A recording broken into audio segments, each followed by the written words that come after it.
上次说了德贤景致的23个双关，这次我们来说说隐喻。经过我个人的整理，一共有18处。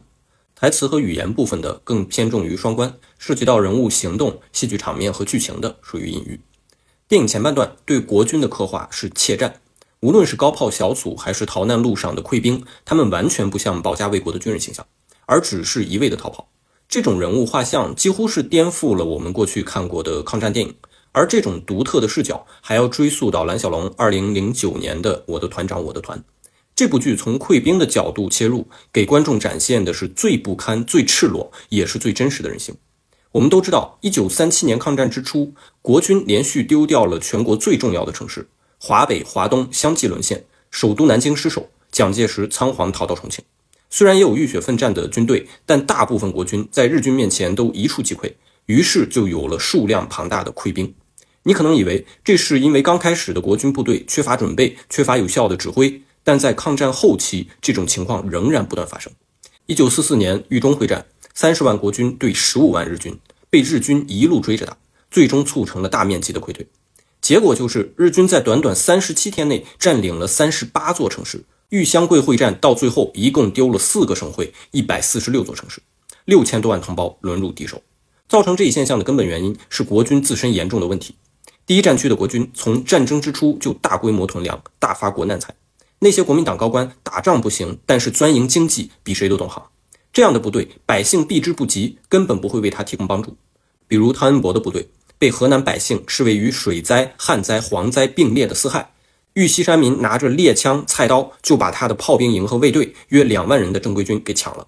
我们说上行下效，国民党从根儿上都烂了，他的军队能好到哪儿去呢？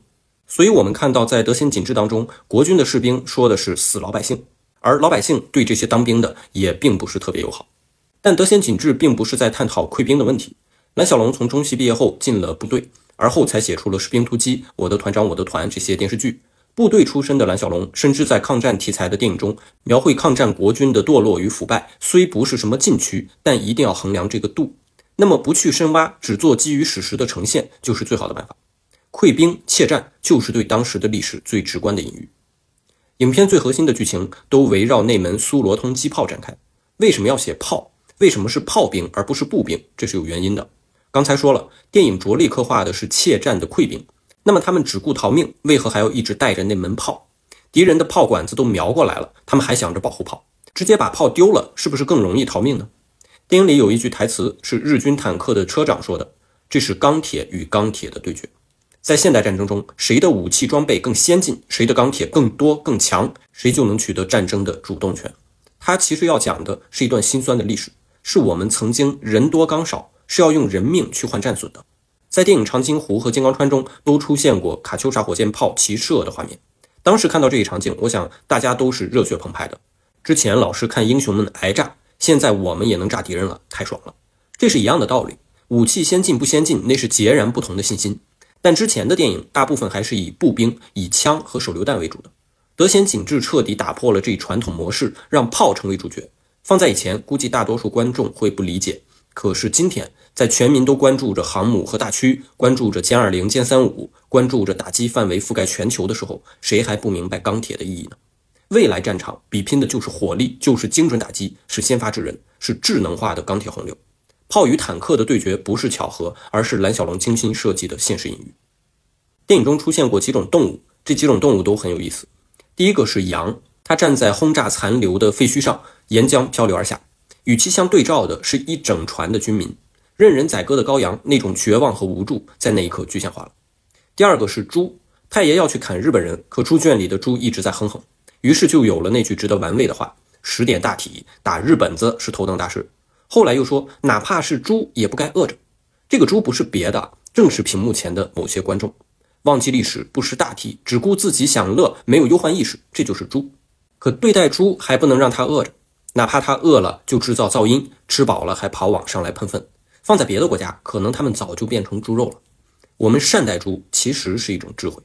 有趣的是，最后太爷面临险境，是那头猪跑了出来，太爷转头去追这个猪，才躲过了一劫。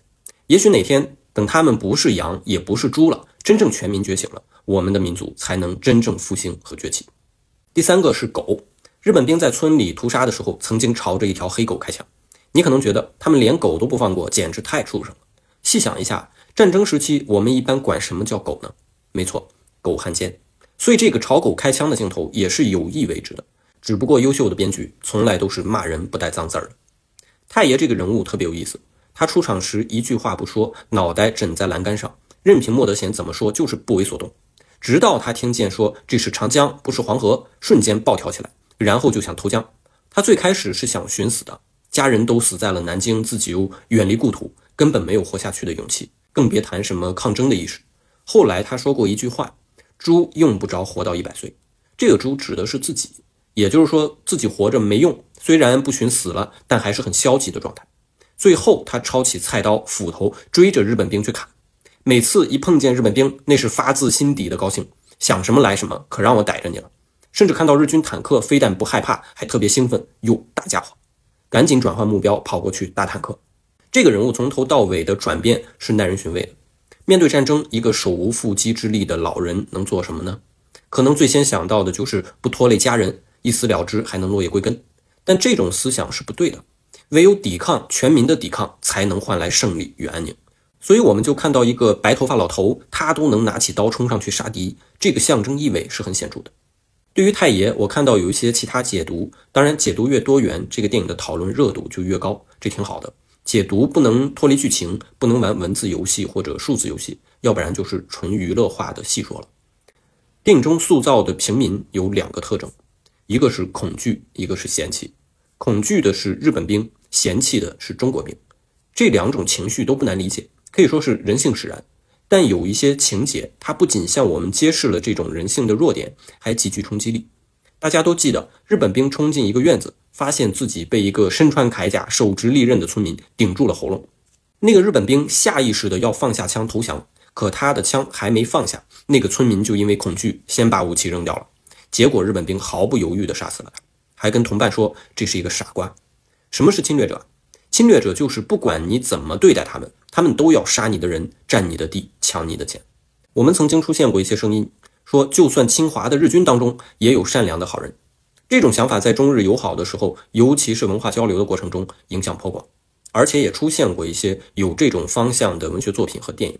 但德贤景治完全摒弃掉了这种想法。在侵略和反侵略的战争中，谁先放下武器，谁就交出了自己的生命。面对侵略者，你绝不能先放下武器，这只会增加敌人的勇气，让他杀死你，而不是感激你。因为他从来就没把你当人，从一开始就是要杀戮的。反过来呢，假如侵略者面对反抗侵略的人，是不是也不能放下武器，只能玉碎？这个问题很有意思，电影中的另一个情节与之做了对照。年龄最小的那个日本兵，他作为侵略者，一直处于一种恐慌和战栗当中。但是千万别认为软弱的敌人就不是敌人，他同样很冷酷。开枪射杀一个中国人之后，他异常兴奋。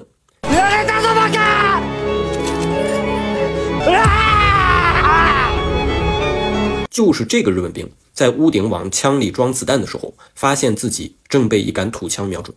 他的第一反应同样是投降，想把子弹送给对方，换自己一条命，甚至大声喊着我喜欢中国。我们看到的是抬着那杆土枪的农民不为所动，最后在日本兵喊叫示好的一刹那，枪响了。戏剧性的是，那杆土枪有一个细节，就是它不是机械式的，没有扳机，而是用引线点火发射的。日本兵发现自己被瞄准的时候，那个引线已经被点燃了。也就是说，除非把枪口移开或者弄灭引线，否则这一枪必响。那么这个对照性的问题就留了余地。侵略者是不是也不能放下武器呢？他们放下武器是不是也必死呢？如果只看电影中这具体情节，我想很多中国老百姓都明白，这一枪必须开。如果抛开具体事件来谈这么一个面向侵略者的问题，似乎又不能那么绝对。敌人总归是要失败的，总归是要放下武器的。那么他们放下武器之后，我们会怎么做？我们显然不会像他们那样，纵有仇恨，我们也不是禽兽。所以这个情节设计的就非常有细节，非常留有余地。最后扛枪的老人还说了一句，这娃怎么还往枪口凑呢？我们怎么往脑壳往前凑啊？没见过袍子啊！你看这是不是他自找的呀？太精彩了。尹正演的那个日本兵全程露脸，但我就是从头到尾都没看出来那是尹正，这说明他演得太好了。这个人物最开始是什么样子？恐怖、阴质、残忍又狡猾。他最开始不同意杀掉莫德贤，不是出于同情或者人道，而是他要证明自己是对的，这里就是五镇。所以另一个日本兵在村口杀人，他毫无波澜，而是告诉莫德贤，你们不能离开，我同意你离开，你才能离开。但他最后是什么样子？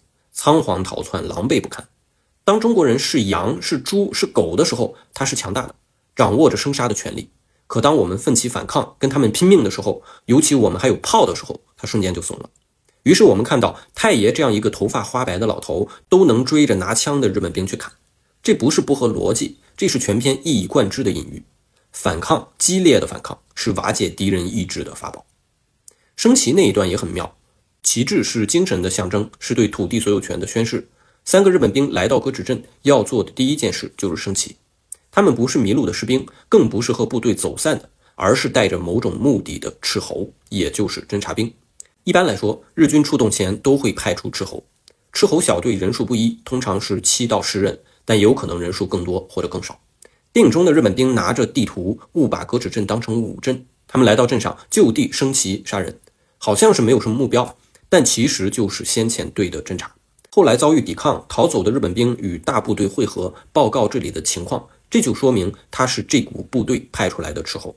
而且尹正演的日本兵，他在升旗的时候特别谨慎，没有升到底，还相当有预见性的反问莫德贤，为什么做这么好？再拉的话是不是会死？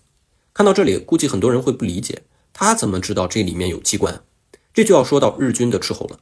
他们都是经验丰富的老兵，或者由老兵带队，经常会换上国军的衣服，或者化妆成难民，混在溃逃的军民中。这种装扮普通人是完全看不出来的。抗日战争中，日军的斥候给我们造成了极大的损失。他们不光会杀伤溃兵和平民，还会主动出击，试探国军的主力，并且搜集重要的情报。在我的团长我的团里就有关于斥候的描写。这就解释了为什么尹正演的日本兵不光会说中国话，还有那么强的戒备心。他相信恐惧的力量，但他小看了莫德贤。鞠躬是最常见的日本礼节，日军侵华后把这一习惯带到了中国。最开始一直笑脸相迎的日本兵，突然决定要在莫德贤向他鞠躬的时候杀了他，这个情节是不言自明的。我做完了，我能走了。不可以。お辞儀をしたら来るぜ。辛苦了。おい！为什么不鞠躬？有没有人让你下跪？继续让你万阳。整部影片其实一直在贯彻一个观点：面对侵略者，你唯一的选择就是拿起武器反抗。你的懦弱、逃避、犹豫、幻象、恭顺都会杀死你和你的家人。这个时候，莫德贤被要求鞠躬，对方说又没要你下跪，只需要你弯腰。正常来讲，莫德贤虽然在旗杆里放了炸药，把旗杆做成了破片手雷，但是前面并没有爆炸，自己还没有暴露。而当日本兵要求他鞠躬，他放弃了逃跑，更坚定了与敌人同归于尽的决心。要知道，他是南京人，他们全家除了自己和太爷都被日本人杀了。这些年他虽然一直在逃难，但各种碎碎念以及他平时做的武器都反映出他复仇的欲望。所以他说，会感恩的人也会记仇。他既然已经做好了死的准备，凭什么还要向日本人鞠躬？所以他爆发出了惊人的力量，一拳把日本兵的鼻子打歪，冲过去拉爆了炸药。所以有时候放弃尊严，委曲求全，看似是明哲保身，实则连你的敌人都不会尊重你，反而会让你死得更彻底。